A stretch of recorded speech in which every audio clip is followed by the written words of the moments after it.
comment des pays indépendants peuvent ne pas avoir de monnaie. Ils ont une monnaie, ils ont le pouvoir monétaire. Il se trouve que le franc CFA, c'est une monnaie commune, un facteur d'intégration considérable. Donc il y a ici de très éloquent porte-parole et responsable du front anti-CFA. Il faut toujours rappeler que le franc CFA est notre mécanisme le plus puissant d'intégration.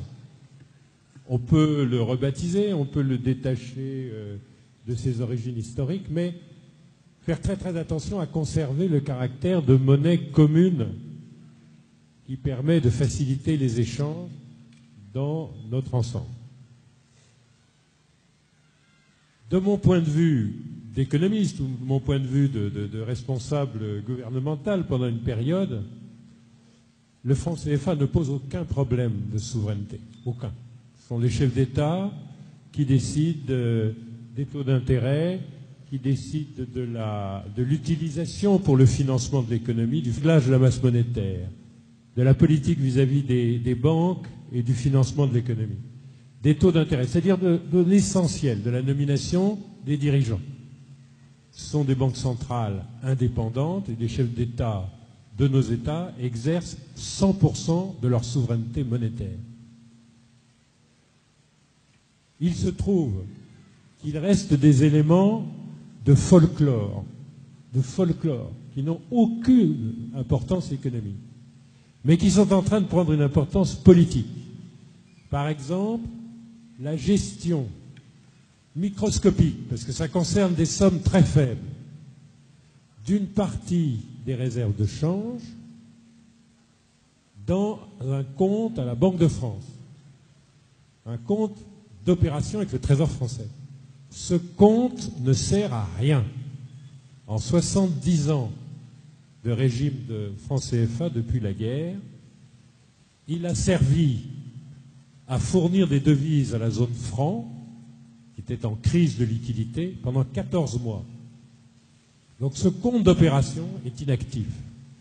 La gestion des réserves, une fraction des réserves à la Banque de France, une chose à quoi on peut mettre fin du jour au lendemain, il ne se passera rien. En revanche, ça blesse beaucoup l'idée qu'on ne serait pas capable de gérer nos réserves de change. C'est une réforme d'une simplicité biblique qui d'ailleurs, ça a été exposé à la dernière réunion des ministres de la zone franc, ne pose aucun problème à la Banque centrale européenne ou aucun problème à la France. Vous n'avez aucun problème monétaire avec le franc CFA. Vous n'avez pas peur de la monnaie que vous avez dans votre poche. Si vous êtes un entrepreneur, un industriel, un commerçant, vous n'avez aucun problème avec le franc CFA. Ça n'intéresse absolument pas les masses. Tout à l'heure, notre ami disait les masses dans 25 pays. Non. Il y a 13 pays qui ont le franc CFA. Ça n'intéresse pas les masses parce qu'elles se servent du franc CFA sans aucun problème. En revanche, si vous y voyez un esclavage monétaire, puisque c'est l'expression qui se développe, si vous y voyez une résurgence de la colonisation, si vous y voyez une façon d'humilier une Afrique jeune et indépendante et panafricaine, eh bien, ça va devenir un problème politique. La question que vous posez, elle est politique. Ne la posez pas à l'économiste. L'économiste vous dit, ne perdez pas votre temps, ça ne mérite même pas une minute dans cette conférence. C'est un formidable instrument d'intégration africaine. C'est un merveilleux outil pour la jeunesse. Oubliez les économistes. Si ça vous pose un problème politique, il va falloir le poser en problème politique. Ce que vous me dites, je suis souverainiste, mais Marine Le Pen le dit pour l'euro.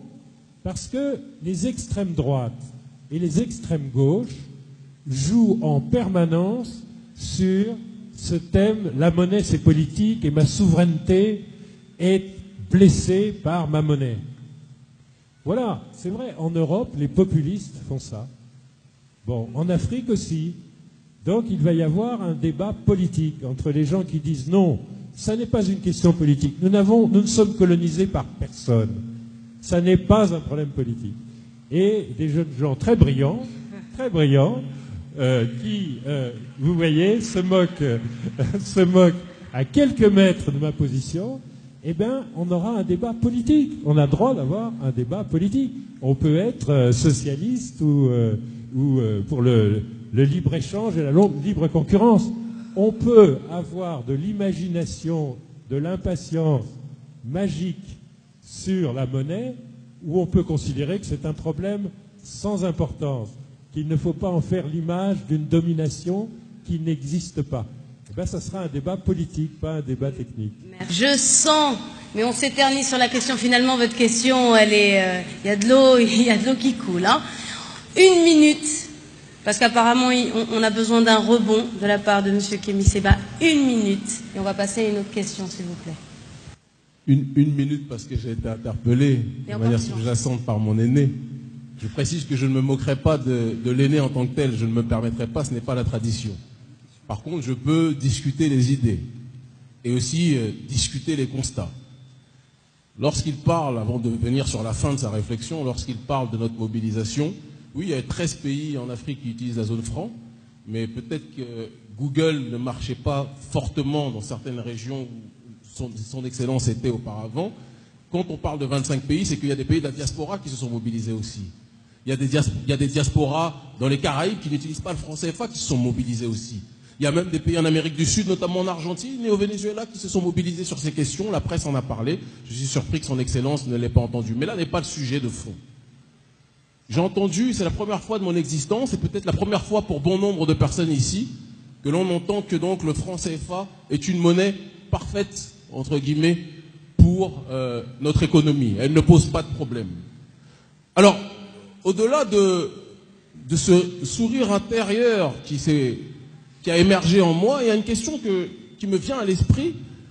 Est-ce que vous avez déjà vu à l'intérieur de la Banque de France le gouverneur de la Banque centrale ou de la Banque des États d'Afrique centrale ou de la Banque des États d'Afrique de l'Ouest avoir un droit de veto?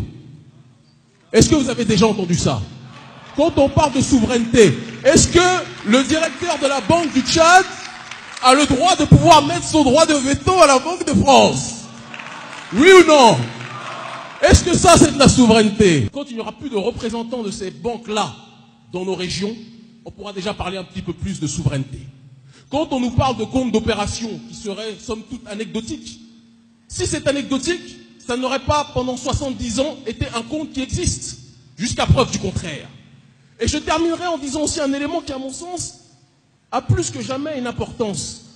Si le franc CFA n'était pas quelque chose auquel la France, les autorités françaises tenaient, on n'entendrait pas, plus de 60 ans après les indépendances, j'ai entendu normalement il y a 2 semaines, si je ne m'abuse, l'ambassadeur de la France au Sénégal qui disait, de manière explicite, la France ne se désengagera pas du franc CFA. Pourquoi?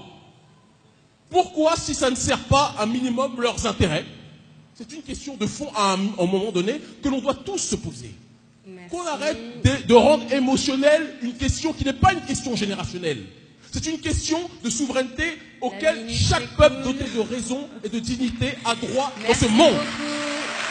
Et tant qu'on ne le dira pas, nous ne serons pas considérés comme libres. Je pense que le message est passé. Merci beaucoup, Monsieur Séba. N'oubliez jamais une chose, lorsque vous reviendrez chez vous, vous êtes les représentants de cette Afrique nouvelle. Et vous êtes aussi, aujourd'hui, audibles que n'importe quelle autorité. Par rapport à la globalisation de l'information, nous devons être capables de nous faire entendre, de telle sorte que le mépris de certaines institutions qui nous disent « vos questions de souveraineté monétaire ne sont que des questions émotives », on leur rappellera que l'émotion précède souvent la raison et que la raison est la finalité de notre libération. Merci, Monsieur Kéba. On va laisser la parole. Mais moi, quand je vous entends, mon cher ami, et quand je vois la réaction très chaleureuse du public, je me dis, mais il est urgent que vous vous présentiez à des élections, puisque vous nous avez dit tout à l'heure que vous ne vous présentiez pas à des élections, mais présentez-vous. Ma première élection, c'est celle du peuple. Je ne cherche pas à me servir du pouvoir, je cherche à servir le peuple. Et je le sers dans la société civile.